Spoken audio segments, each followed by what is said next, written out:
We're fucking live. What's today? What's today? Sure, what's this year? Yeah, I hear you there. No doubt. So it's an honor. I know we've talked for a long time, back like behind the scenes and just shot the shit. Please introduce yourselves and let everybody know who you are, my friend. What's up, everybody? My name is JoJo Kitty. I am a professional cosplayer, model, and I also run my own animal rescue where I do presentations with kiddos and in the community. So a bit of a jack of all trades with stuff, but today I'm so excited to get to be part of this with you because I definitely love your show. So it's cool to be on. Oh, thank you for following the show and watching and stuff, right? Yeah. I personally, we've talked about this. When I seen Avatar 2-3 years ago, they had a sideshow kind of same kind of thing that you're into in a sense, where they had like a carnival sideshow, like what you do. So explain what you do, because I'm terrible right now. Go ahead. I'm fanboying. Oh, I do a ton of stuff.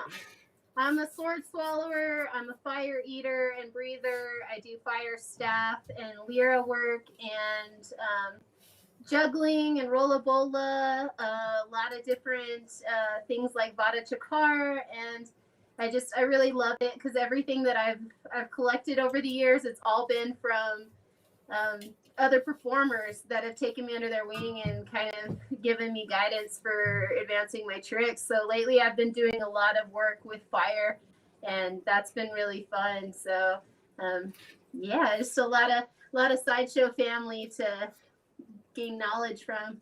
Yeah, no, that's amazing because the firework, like the photos that you've had, the videos you have up, they're phenomenal, man. So, I really you appreciate that. It's a pretty scary art form because there's a lot that can go wrong. So I'm always really grateful when they come out nice. And I have a lot of lovely photographers out here in the Southwest that are just able to catch those moments because it's so fast. now we both mutual friend of ours is Chris and Amanda. So with Chris, how did you end up meeting up with him, being all the way from San Francisco, and Chris is here in Niagara Falls? Well, actually, I'm in Santa Fe, New Mexico, and Chris is Oh. all the way, up on the complete opposite side from me. But luckily, we have sideshow friends in common, and he's just an incredible person, a really wonderful performer, and very inspiring.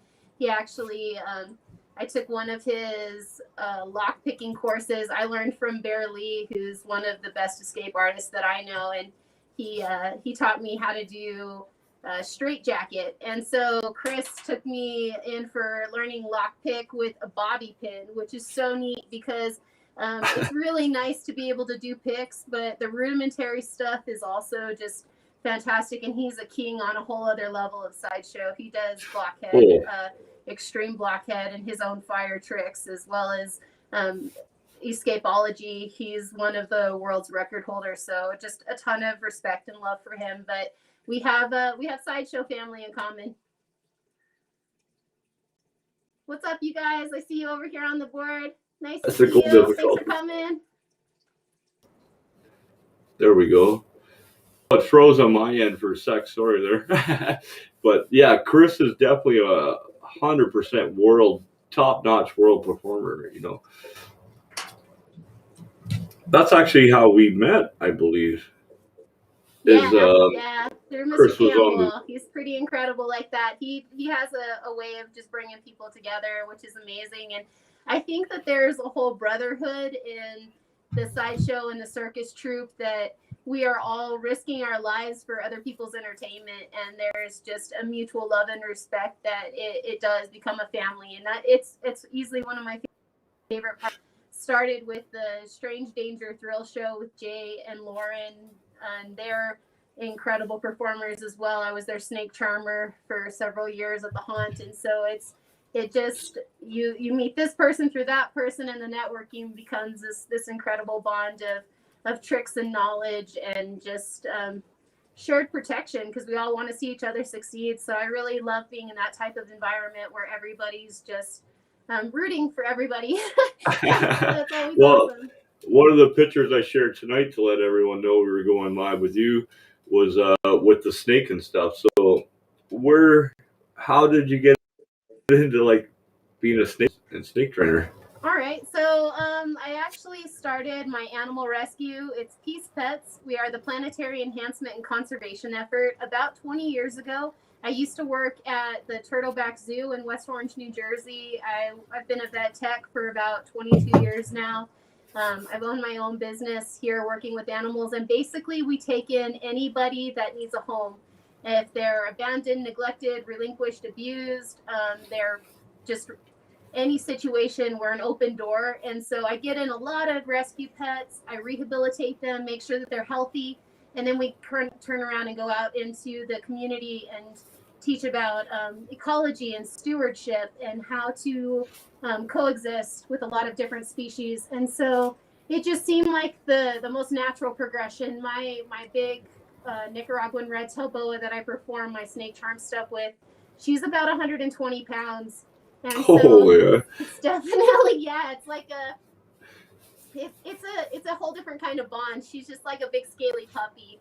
And so I feel very attuned to her energy. And so she's very trusting. And I find that a lot of reptiles have a lot of misrepresentation because of the movies and kind of just in a fear-based culture, but it's really just misunderstood. There's way more attacks that happen from things like dogs and even cats. So yeah, we used to have like my cousin and I in between ground.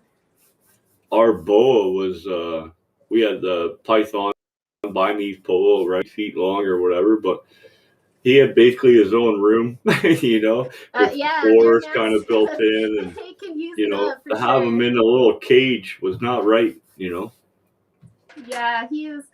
mine lives in a big 8-foot enclosure with a tree built into it. So yeah, it's a whole different kind of love, and a lot of people get these animals and they don't really understand that it might be a snake, but they could live 25 years. And so we've been an open door here in New Mexico for this will be our 13th year actually. Oh wow. Yeah. I love New Mexico. Actually, when I was driving across it before the pandemic, I fell in love with the countryside. It's beautiful. We got that Southwest flavor for sure. Oh yes. What you got there? That's definitely homemade. My balance toys. I'm a fidgeter. This is there's flowers, and they're all screwed into place with giant working screws for woodwork. Nice. And so it's my beautiful and deadly stunt. So it's all in the palm with an open palm. So balance tricks. I do all different kinds of stunt and sideshow things. This is one of the ones that I actually built for myself, and it's a lot of fun. Personal, eh? Yeah. Nice. Beautiful and deadly, though. yeah, 100%. So when it comes down, I'm right into cosplay and stuff. A lot of people don't actually know that, but like with your costumes and the persona you perceive as doing the side tricks, do you make all this yourself? You know what? That's actually a good question. A lot of my stuff, a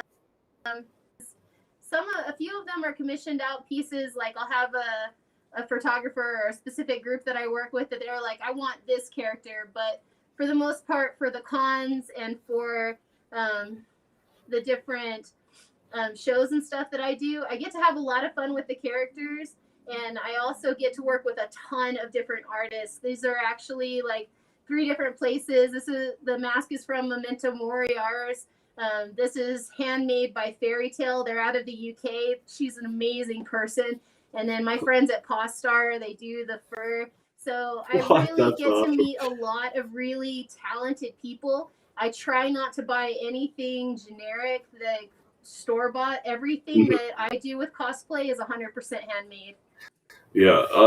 As I mentioned backstage, my friend from Mississippi there, Foxy Cosplay, all her stuff is handmade too. Like she makes it, or friends of hers make it, right? And it puts that love into that, like that character, that costume you put on to perform, or just to chill. Like, shit, I got onesies. They're in storage at my sister's. I just chill in them.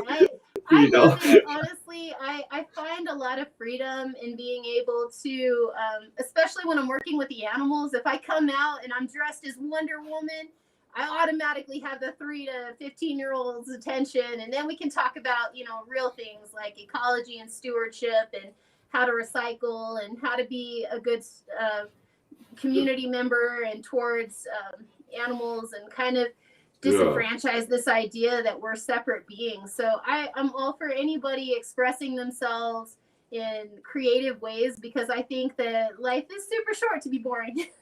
No, I agree with you % there, right? So now you do work with horses as well. Did I not? I do pretty much every type of animal. My specialty currently is with reptiles and amphibians and exotics, and so we get them in from all over the place. I have done quite a bit of work with equine therapy, where we get riders out that are autistic or have ADHD or other differential abilities that I find that people really communicate if you can meet them at a level that is more soul than word. Some people that are nonverbal, they just do so much better with animals, and so it helps to break down a lot of those emotional barriers and for them to just feel connected to something. So it's a lot of fun. No, I found that a lot doing the show with a lot of the artists and stuff that we work with and stuff behind the scenes. It's always a mental struggle in that aspect. And then they're always reaching out and supporting the mental health in their community and stuff, like Birdsong Entertainment from Toronto here does a lot of mental health work, right?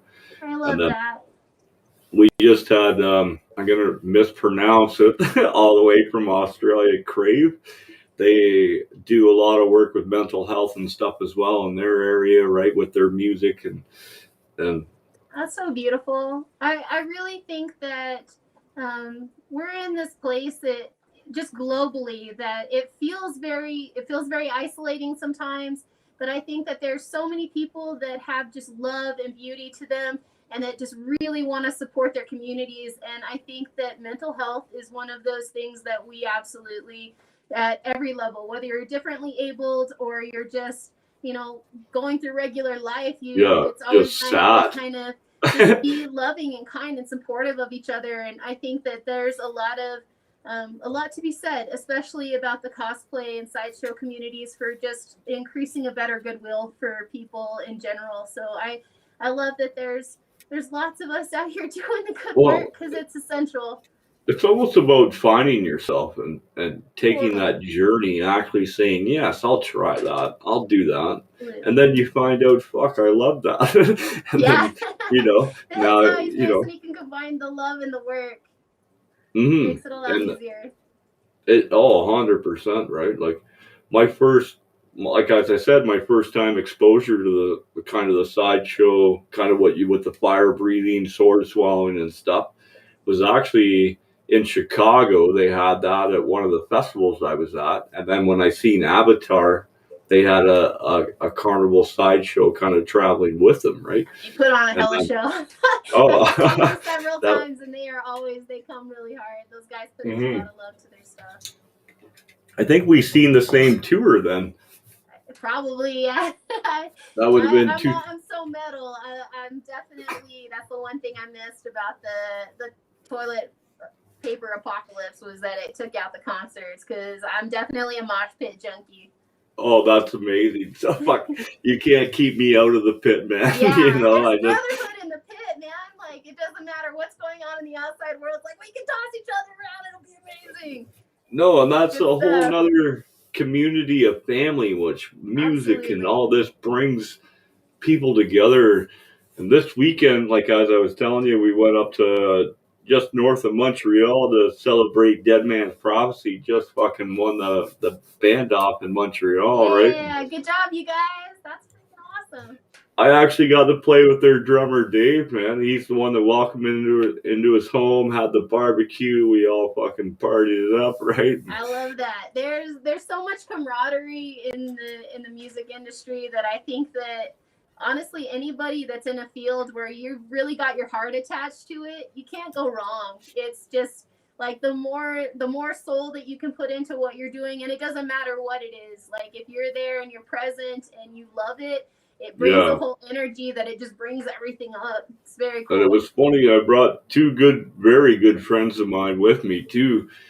They couldn't believe how much fun they had. You know what I mean? Like, that's awesome. Yeah, I was like, I'm kind of working because I'm trying to get in, promote them, work with them, but you guys come for the party. You know what I mean? But it was nice to actually involve other people into what I do and show them, hey, this is what. Because nobody understands what we do. No, here. I love your platform. I think you open up so many different talking points for people from all different kinds of backgrounds, which I really love that. I think that we gain a lot of insight just by exposure to one another, because it helps us, mirror things to ourselves that we need to learn, and to just be able to have that camaraderie. No, and that's what I love about the show, regardless if we have bands or yourself. It never really focuses so much on the music and stuff. It's all about the conversation and learning more about life in general.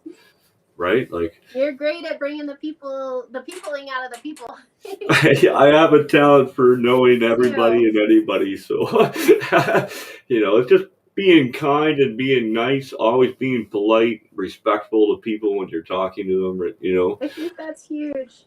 I think we have, there's so much to just be said for kindness, just in general. Like it's so easy to be negative and to focus on, troubles and hardships, but gratitude and kindness, that's essential, because we are living in a time where it's easy to go the other way with it, or to just really embrace the love and to be able to want well for everyone. And I love that you're on that same plane. So no, it's amazing. And I've always enjoyed our conversations. And as I said, when you switched over to just being on Instagram, followed you right away, follow your artwork. I appreciate that. Follow what we do. I really love the art. So I love there's a lot of times where I'll do super dangerous, crazy stuff that I haven't performed in front of an audience before. And that's my first place to be like, you guys, look at this. I ate that whole piece of fire. So it's fun. I really, I think networking is pretty powerful, because we're in completely different countries and we get to be friends. So that's so awesome. No, I know, to be able to talk. Well, we talk a fair bit, I would say, and then the odd time we get to be able to video chat just behind the scenes and shit. And I've got to ask you, with the knife throwing, because you are becoming very good at it now. How was that to learn and shit? Like, how? It was very difficult. I'll be completely honest. There's a lot that can go wrong, I guess, is the hardest part of it. You can have perfect form, and it really just takes flicking your fingers the wrong way, and it bounces back at you. And so I do this one trick where I do a handstand and throw it upside down.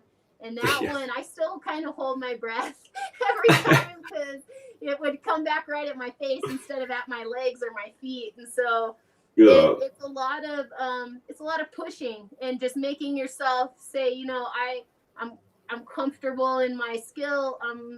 I feel safe. I can do this. But the majority of it is just practice. That was another one that I got from my good friend Jay from Strange Danger Thrill Show, and he was they took me under, taught me knives, taught me whips, taught me how to eat fire. I spent about almost 6 years actually training under them. So it was definitely taken into the fold and given lots of love kind of situation. But I do practice my stuff even when I'm not on the road or touring with anyone. I make sure that I'm putting in the practice time, because there's plenty that can go wrong in sideshow. And so a lot of people, they see like the 2-minute set where it looked super easy and it was perfect, but there's always a ton of work hours that go into it. 1,000 hours later, you can do that trick, right? Like, yeah, it's good though, because there's something cool about, you know, when you finally do nail it and you're like, oh man, I like level up. Give me my Mario mushroom. So I love that feeling. I love the reference. I'm like a video game nerd too. I'm all the nerds. So yeah. So soon we'll be doing once a month, I guess. You'll be coming that's on. gonna be so amazing. I'm really excited to spend some more time with you and get to meet all of these new people. This is a really groovy platform to be able to just share love and talk to friends and to make new ones. So thank you for having me. No, it's an honor to have you on tonight. Like, I'm almost fanboying a bit, so I'm a little slow on my questions, but no, you're doing great. Always fantastic. I love that you bring such a kind and open energy to all of the shows. So it's always really neat to just be around you and to watch you. Oh, you're too kind. You're too kind, my friend. So I know you're on your swing now. Yeah, how this is that? Actually my Lyra. Most of the time it's like 10 to 12 feet in the air, but this one I attach to this big frame so that I can do indoor stuff. It's raining outside and I don't want to get the fur wet. So no, right? So what's that like, being like 10, 12 feet up in the air on your little custom-made swing? Like, but honestly, the Lyra was one of the scariest tricks that I've had to learn, because I'm really afraid of heights. And so it took me just kind of breaking through that barrier and being able to find a freedom in the fear. And I think that that's a lot of what the stunts are, is that, yes, it's not normal. Yes, it's something outside of regular boundary lines. And it's just really saying, yes, I could get hurt, but I'm going to use my skill to the best of my ability not to, and to just try and trust that. But I love this one. I have a hard time with some of my balance stunts because I have really bad vertigo. And so it's always a little bit like being drunk, like everything kind of looks like this. And so when I'm on a unicycle or a walking globe, that one gets a little weird. It's always kind of like, woo, like, a little lean here and there, right? But that's amazing that you push yourself, being afraid of heights and being like, I work high a lot of the times. We build like danger planks. We always call them. It's like a board across like a 30-foot fall. We're fucking just do it. Yeah, but you're in it.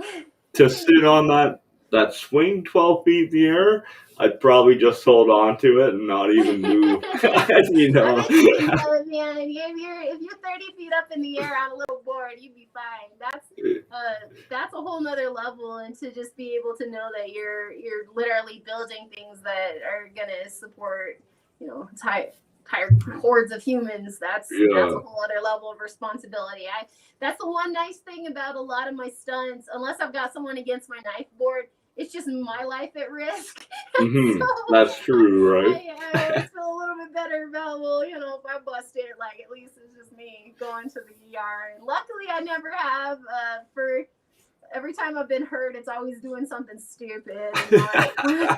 Same here, man. Actual stunt. So once a month, something dumb, and I fucking hurt myself, break my finger, like I just did recently, and then I went to, like I said, fucking Louisville, Quebec there, and I really wanted to jam for these guys, and I broke my finger 5 days or 3 days before I left. I was like, oh. Yeah, you never know how much you need those little things until they're busted up, and then you're like, oh, you poor thing. Yeah. But, so, I just recently see you do some stuff with glass, too. So you like leaned on it, you stepped on it. Yeah, the glass. How do you even prepare for that? That one is really intense. I've been a yoga teacher for about 2 years now, and I've been a yoga student for about 25 years now. And so taking that transition from what I know into something dangerous, it made it a little bit easier of a transition because I know that my body can hold the moves.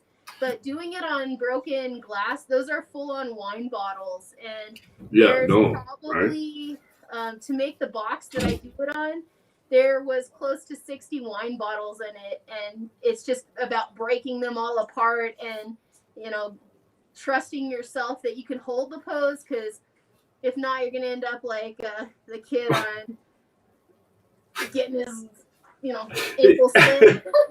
Yeah.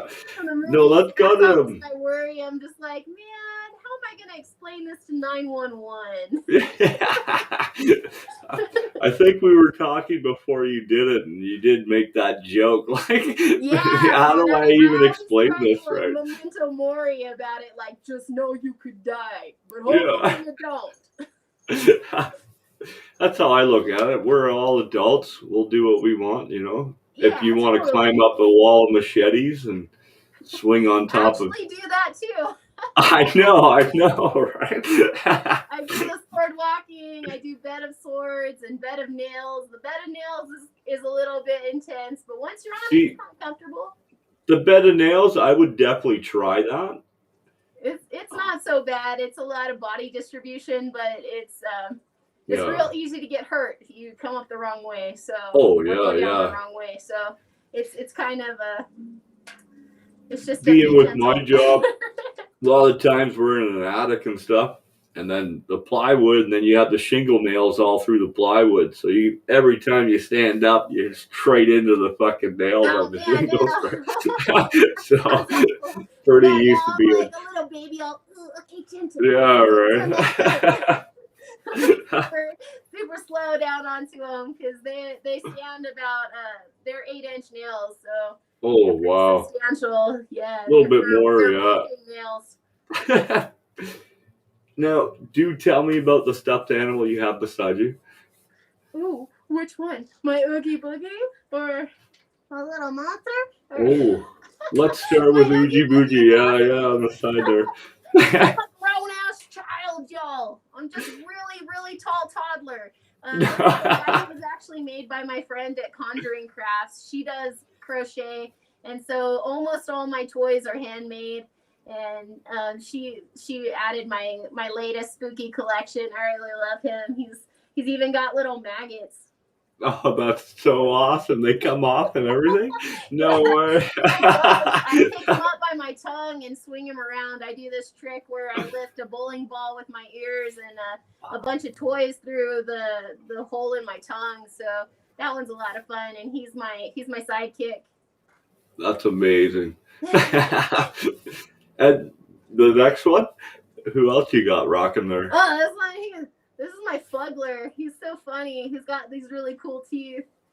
But I mostly keep him around because he's disturbing to my children. Like, so creepy looking. I'm like, yeah, don't mess around. You better eat your dinner.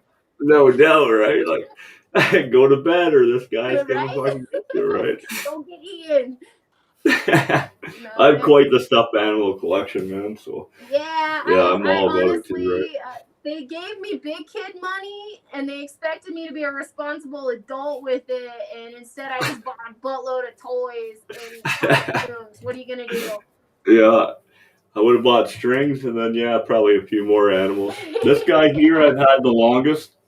So this is little fucking Bones, my little pet beaver, because I'm part Canadian. Right? That's perfect. You're a builder. Yeah. He's been everywhere with me, man. He's traveled the world with me, right? I love it. I think that there's so much to be said just for maintaining your inner child. I think we get to this age where we feel like we have to stunt it or crush it or change it because we have to conform to this idea of adulthood and society. Yeah, which is what? Married, children, own a house, fun. lease 5 cars, fucking spend all your paycheck and more every month. But to be able to, take him on a road trip with just me and him and fucking laugh. Come up in the window, go see the sights. I went touring. This is my little guy. We just went on I took him to Mystery Spot. Got a little creature from the Black Lagoon. No, I've seen that. So you've got to tell me. He's always in my pictures because I'm always by myself, so it's like no, same, picture right? of him in front of the spot. He's so photogenic. Yeah. So while you were in, I have fun. Honestly, I love being around people that are young at heart and that are just genuinely that love their life. Because I think that it's pointless to feel like you need to fit in a weird little box for the world to care about you or for anybody to care about you. As long as you're happy with yourself and you're not hurting anybody else, live it. No, I'm with you on that 100%, man. Like, we definitely see eye to eye on a lot of stuff for sure. And so, with you and the little dude, you guys were in California at that weird ass Angle place. Oh man, mystery spot. That one was 10 for 10. You guys go. Tell me about it, please. That was so trippy, dude. So there's this like 500 square foot circle that is just randomly in the forest and literally changes the direction of compasses depending on which area you're in. It changes so that it is downhill, but it looks like things are rolling uphill, like the water's going the opposite way just because of the slant that it was on. And it was kind of like the situation that the guy made the best of a bad situation because they sold him this land and they're like, yeah, but you got to take the hill too. And he's like, word, that sounds good. And then he got up there and they're like, oh yeah, by the way, you can't build anything up there because it always slides down the mountain. And so there's this weird little cabin that because of the way that it's settled in there, it's all shifted and awkward and everything's at an angle. It's easily the meanest thing I've ever done to my vertigo. I was in there like, oh wow, yeah, this is cool. Like my dog was just like, this is so weird. He's walking sideways. We had a blast, but that's awesome, man. Totally 10 for 10. Looked like an awesome time. I've read about that place. I've watched videos on it, and then I seen you there. I was like, oh my god. Yeah, man, I gotta go on adventures sometimes. I actually had a prop that I needed to pick up. I just started doing the walking globe, which is a huge ball. It's like as tall as a bed, and you get on top and walk like a little circus bear. And so I had to go pick it up. I'm like, well, I'm here. I might as well have some fun. So I saw that, and I did the Haunted Museum and Las Vegas, and that was amazing because John Shaw, he performs there, and he did Blockhead with a big 6-inch help me, screwdriver or not screwdriver, a power drill. There we go. No way. And then he put hooks in his eyes and swung a bucket. He was incredible. Oh wow, man, that's phenomenal. When I was down there I seen the sign, Las Vegas, 72 miles this way. I was out of time though. I didn't go, and I should have. I should have said. An adventure. I know, right? So, but I'm coming down your way soon, man. Bad by one of the ghosts there, but it was worth it. Yeah, no doubt. I can't wait to go see. I want to see the Redwood too. California's one of the 2 states I haven't been to yet. So. Yeah, the mystery spot's got a ton of redwoods all grown up, and it's crazy because it's one of the only trees that they get very tall very fast. Like they hit this growth spurt and they can hit like 60 to 80 feet tall and just like that within like 8 to 10 years. No, that's insane. It's almost like bamboo. It's like the bamboo of trees. Yeah, they're so slow for the first little bit, and then they hit a spot, and they're like, okay, no, I'm tall. Up they go. I was just always tall. No, I can't wait to travel. I will be down your way soon. The borders are opening up for us. That's so exciting. I'm hoping that everybody's going to get their vaccines, and we can get a little bit back to normal. I've got some good gigs coming up with the fair again, and I'm excited to finally be on stage because it's been a weird world for trying to keep everybody safe and still, be a part of it with each other. So I'll be happy to be able to go back out with friends and come down here. Yes, 100%. Yeah, I can't wait. I'll cook some food too, man. I'll bring some Canadian recipes with me, man, and we'll cook her up. I love food, though. It's a huge part of my life. Getting these bones. Yeah, I know, right? I'm too skinny. I need more food. There's definitely a fat kid living inside of me. Yeah. No way. It's amazing how people think I was talking about this. We went for a huge walk when we got back from my road trip and stuff around the block, and we were just talking and shooting shit. And the perception that society puts on people about just your body in general, like as you said, oh, I'm just a fat kid. And I look at myself, I'm super skinny, but I've got scars fucking all over me. You know what I mean? Like, there's always this shame about that, but there shouldn't be, though.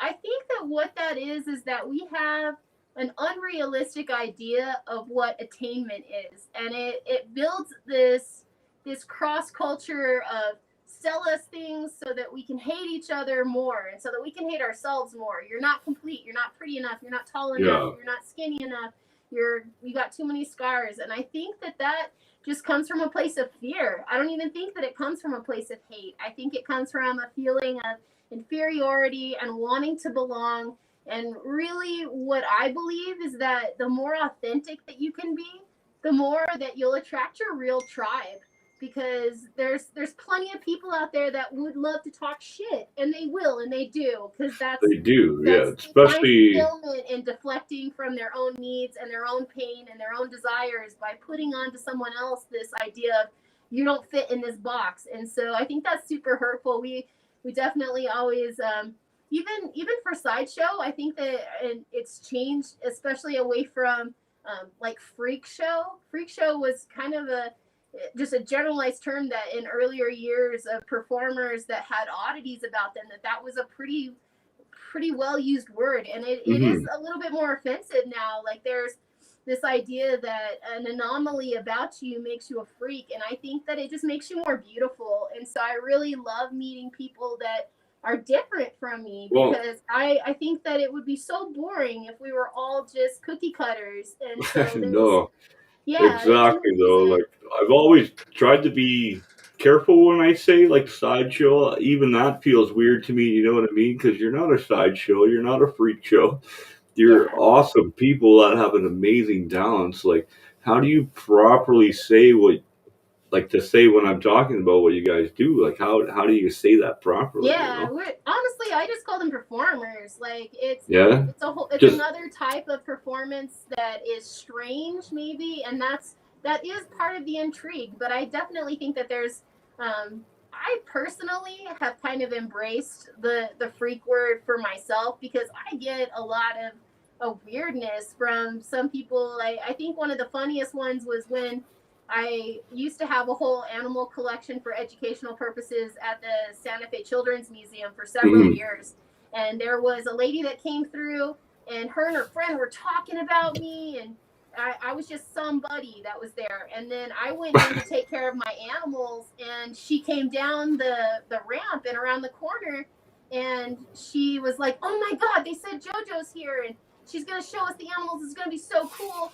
And then when she walked through the door and saw me, she's like, oh, crap. Like, they were audible about how they were talking about me. No way. And they didn't know who I was. And then the rest of the time, like, her kid came over. I showed him the animal. I talked to him. You guys have a wonderful day. She walked out. She never made eye contact with me. She left the room and didn't say a word. But her friend walked back in and was like, dude, we were being kind of judgmental. I was like, yeah, dude, everybody heard you. I'm not going to judge you for that. Like, you were making assumptions, but you should be more careful with those, because there's plenty of people that don't look like you that still want to be your friend. So you should keep yourself open to those possibilities. And that was literally all we said, because I don't find the need to judge them for their judgments. I kind of pity them when they feel like they're better than someone else because of how they look or how the other person doesn't look. Usually it's hurt people. You don't find people that love themselves that want to hurt other people that they don't know. That's just really what it is. That's kind of what I've been finding the last few years since my road trip. I found myself, but I wasn't finished discovering myself when I first did my road trip, right? And it really changed how I think about how life should be and the people you should surround yourself with and stuff, right? So definitely. Since then, all I've ever attracted are amazing people such as yourself, you know, beautiful, amazing people. Like, we have bands that come to us, the just people in general, my good friends that just went my road trip with me, like just been amazing on that aspect. But it's so easy to be a hater nowadays with the internet. You don't have to tell someone to their face, like Yeah, tell me and to just your that face. level of detachment. Yeah, I feel like internet trolls are the ones that are, they're the most deeply wounded because they, number one, they don't have the courage to be able to go up and be like, I want to fight you. Like Yeah. they're gonna go behind a hidden name, a hidden agenda, and I just genuinely tell them every time that I've ever experienced bullying, I always try to come from a place of compassion, and that's what I tell them. I'm sorry that you're hurting enough that you feel like you need to hurt somebody else, because that's never necessary. If you don't No, like something, you go the other way. You don't like what you're reading, it takes a lot longer to sit there and talk shit than it does to just scroll past it. Like, I think no, that that 100%. requires a level of mental maturity, and unfortunately some people, they get really tall without ever actually growing up, and I think that's sad because they're probably not being very honest with themselves about what they want or about how they feel or about what they wish that they were accomplishing for themselves, because if they were super focused on inward work and that shadow stuff, they wouldn't even have time to bully. But No, and I definitely am against it. I think I, that the cosplay community is amazing for that because they're able to really, it doesn't matter what your skin color is, what your gender is, anybody can be any character. Like that's mhm, the main idea out in no. cosplay, is that everyone is accepted. That we're all just doing what we love and that we would just want to do it with other people. No, regardless what cosplay you're into, whether it's anime Definitely. or steampunk, you know what I mean? You have Yeah. your gaming anime too. People dress up. Laura Croft is huge. Personally, I liked, Absolutely. fuck, I can't even remember this, Firefly. That was a big show for me. Yeah, they got a My cool sister and fandom. I, right?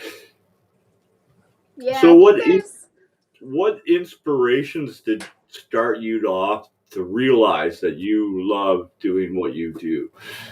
oh man. So as far as the animals go, I was a little kid that was just obsessed with catching lizards and snakes in my backyard. I thought that they were incredible, and I loved Steve Irwin. I still do. I think that he was so brave to just be like, this is not meant to hurt you. It's a beautiful creature. It deserves to exist. It deserves respect. And I love being able to carry that sentiment into schools and into libraries and youth groups and stuff now with like I like being the one that walks in covered in tattoos with crazy colored hair, and then all of a sudden I start talking to these people and they're like, "Oh wow, you do know this Uh, information. That's cool." no, So you're I get the chance to be an ambassador, and that's for everything. That's in cosplay and sideshow. I run a full time business, completely separate from my sideshow stuff, and so that one's always kind of funny when people are like, they find out that their dog groomer is also a fire breather. So yeah. that's kind of cool. I just really, I've always loved the strange and unusual. I think that there's some pull towards being more than you expected to be more human than human, and to push outside of your own boundaries to explore those ideas.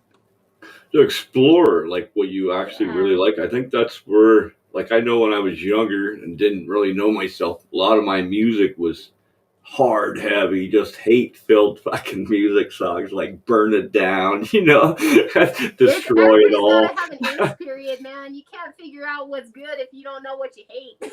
No, exactly. And now I've really calmed down and really focused on kind of mentally putting music out as opposed to just being angry and putting music out, right? Like, I don't, that's a, I think that's definitely a thing. I've really found so much sanctuary in music. I have a really wide genre of stuff that I sort of feed myself whenever I'm feeling this particular way. Okay, it's a Bach day, and now it's a Slipknot day because y'all just cut me yeah. off in the middle of the road. Now you got It's a Adele little on bit from and techno the everyone next day. as usual. Yeah, I find music extremely emotional, and so I think that it gives us this safe place to be able to experience those emotions instead of trying to push them down all the time in an unhealthy way. You can feel it, you can visualize it, you can experience it, and you can let it go. Yeah, exactly. And then even when the concerts are on, now you're there with 30,000 other people that are doing the same thing you are, right? In the pit. Exactly, man. That's where my family's at. Is there anything else we should talk about tonight? Sorry, Amanda and them. Amazing, and I am no one got back to me, so with you. I really appreciate that you are so supportive of my art and that you are so kind always. And so just thank you so much for everything that you're doing. I really love your energy and just the way that you are so brilliant with so many different people of different backgrounds, and I think that's extremely valuable. So mahalo plenty for me. I'm a huge fan. I love what you do. It really helps me. Like to watch that, it allows me to escape for the 5-minute video or the 2-minute video, or even that photograph when you're doing, like lately you've been doing the witches thing with the bruise, you know. Oh yeah, that's been a pretty powerful set. I definitely have a lot of different eclectic things that get pulled in, but for that set I had so many separate artists come in and be like, dude, I want to be a part of this, like this is going to be awesome, and they just trusted me to take their items and to turn it into something tangible, and that was such a gift. Like I really, it was total blessing. So thank you so much for supporting me. It really does mean a lot. I'm just kind of a little weirdo out here having fun, so I always love when people have fun with me. Hey man, it's weirdness that connects us all, as far as I'm concerned. In that sense, you know, it was it's hard when I first kind of met you and stuff and started doing research on you, and we were talking and shit. It's like, who's this? You know what I mean? And then here we are now. I consider you a good friend of mine. I'm a huge fan. Man, you know what I mean? So I will be coming down soon. We have road trips planned as soon as the border opens and I get my vaccination finished up with and all that shit. So I'm looking forward to it, dude. We're gonna have a blast. We'll go do something fun. I can't wait. And I got some friends down there too, so it'll be fucking great time, right? So I'm so stoked to be out with you. I just really, next time we'll have to get some fire going. I'm hoping it won't be rainy. Yeah, no doubt, right? We'll plan something good. But as I said, you're more than welcome. I'll probably bug you a little more, be on the show, be more involved. We have once a month. We're planning on doing something awesome every month anyways. And then other guests, I'll keep you involved. I know definitely Foxy Cosplay, when she's on the show, I would love for you to be a part of that as well, right? That's so cool. I can't wait to meet her. Yeah, I'll send you some info on her so you can check her out. She does Dragon Con, all the fan cons, all homemade costumes. She doesn't do like fire breathing and the sword swallowing, knife throwing and stuff like you do, but hey man, I love people from all backgrounds. I think that's really cool. Just the fact you have her jam.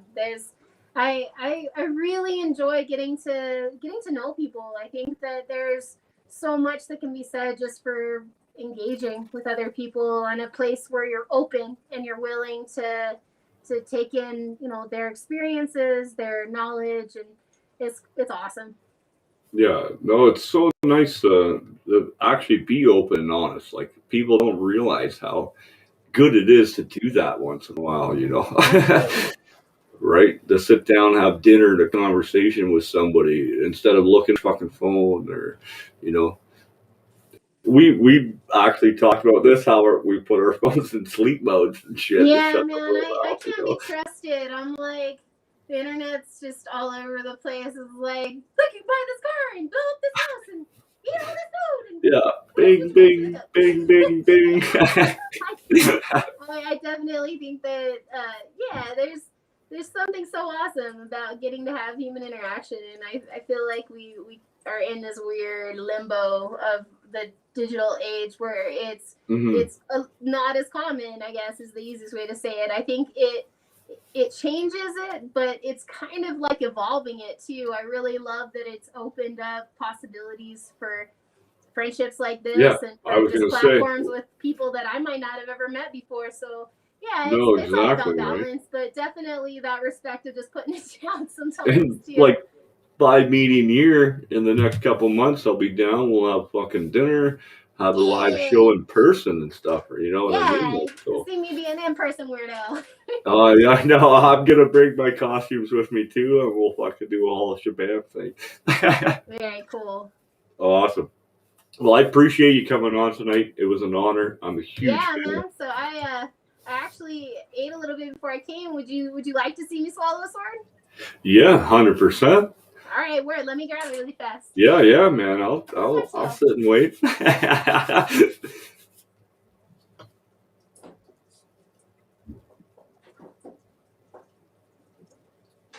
That's gonna be fantastic.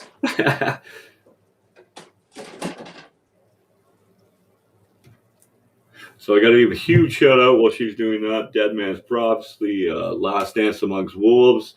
Those boys that welcomed me into their home this past weekend. I put up some photos and shit.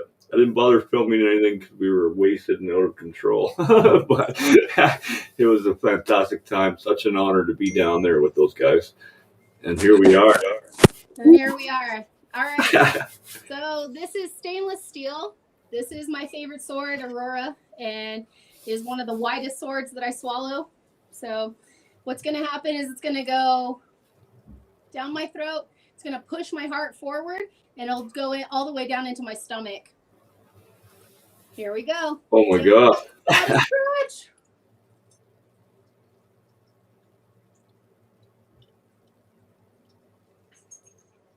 Wow.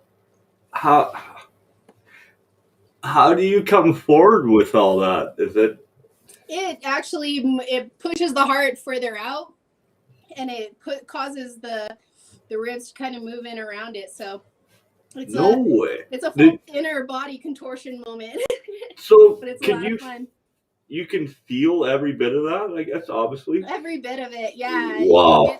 It's a lot of I don't know. For me, it's a lot of mental power. I really practiced it, and it's one of the oldest art forms that's been around forever. So this is thousands of years old, and it's passed down pretty exclusively between trained people only. Yeah. There's really no school to go to. You have to find someone that already knows how.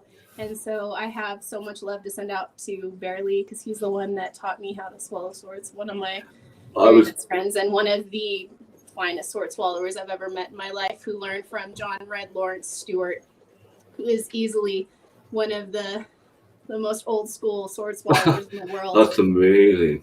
Like, I was gonna say, you are actually the first sword swallower I've ever met, like in person, and been friends with. So that's awesome. I feel honored because I know there's not a lot of you guys. There's only 200 of us in the world, so yeah, so 226, I think, to be exact. But yeah, it's pretty exclusive and extremely dangerous. Obviously, it's one of the hardest stunts that I do, because there's no faking it. It doesn't. No. Some people are like, "Oh, does it go down?" It definitely doesn't go down. It is solid metal all the way through. You can check her out. I'll have links up to your Instagram. They can see that all the knives you're throwing, all the fire you're working with, are 100% real. All really reals, but definitely it's my favorite. I love it. I wouldn't change my sideshow life for anything. It definitely makes me feel more myself. Yeah, see, that's amazing. I can see the smile on your face from like just talking about it and being. Yeah, I guess it's the first time all night they have seen your face. Obviously, I know what you look like and stuff, right? Guys? Yeah. Sorry. So before we go, I've got to ask you, Zelda. You know that's where my heart lives. Oh, I love Zelda. You do a lot of Zelda work and stuff, so I do a ton of Zelda work. That costume, the kimono, was handmade. It took 9.5 months, I think, to make it, and then the hat took another 3 months. That one was hand crocheted. I had somebody make my Navi fairy. Yeah, Sandia Gypsy out here in New Mexico, they put that together. And then we went to 4 separate locations to do that link set. And I just really, I'm such a geek. I No, love it's not old even school a geek. video games, and Link I had love my it. heart because there was so much adventure to it. It was just like that you were there with him and you wanted to save Hyrule. And I No, think right? it's just really my favorite part of cosplay is that I get to become these things that they're so outside of myself, but I just admire them for so many different strange reasons, and to get to embrace the character and to just do it some justice with it, making it canon. So Oh no, that game got me into adventure, and that's like to go me places, too. go on a It's whim. dangerous to go alone. I found a map, then it was movies like The Goonies and shit like that, you Oh know. man, they So, were good too. but if it wasn't for Zelda, I probably literally wouldn't have that desire to travel and have adventure. I love that. It's weird. I love that things that seem so obscure to maybe somebody that doesn't understand it in that way, that it can be so meaningful. And I think that that's kind of the beautiful part of life, is that there's so many chances to find things that inspire you and just make you really just happy and grateful for your own life, and want to go for things that maybe you wouldn't have done. And I think that's brilliant. So No, I 100% agree. You know, I could not argue with that one bit. I feel the same passion you do when it comes to that. And the animals, I'm allergic to animals big time, but I'm I can't allergic help to it. several of the animals. I have 2 sides. Oh man, I'm all over them. I don't care. I'll eat Tiny Tab like candy to pet an animal if I can feed. Yeah, don't matter to me, man. I'd rather, the cat here. Fuck, I even open my door at night, sleeps on my chest. I wake up, I can't breathe. I'm like, but I don't care. I love you. Yeah, that's how I feel every time I hold the chinchillas. I'm like, oh, so itchy, but you're so cute. No, I know. Chinchillas are amazing, little cool animals. Oh man, he's so adorable, but yeah, it totally makes me poofy. So dude, I've had so much fun. I just super appreciate you. I just think you're brilliant, and it's just so wonderful to be around. Thank you for having me on. All of you guys, I see your devil horns. Mad love to you guys over here. I see them. Bring some of them up, yeah. No, you're amazing, man. You're a very good friend. I can't thank you enough for being on and even understanding what I'm trying to do with the platform and being more of a part of the platform in the future. So I love it. I think it's wonderful. I think it gives so many people a chance to talk about their passions and to just share love with each other. So no, right? Be happy, man. Spread the love, right? Love. All right, Thank you so much. Here. Mad love, dude. I'll talk to you soon. Yes, bye, guys. Thanks for coming out, chilling with us. Play loud, play proud.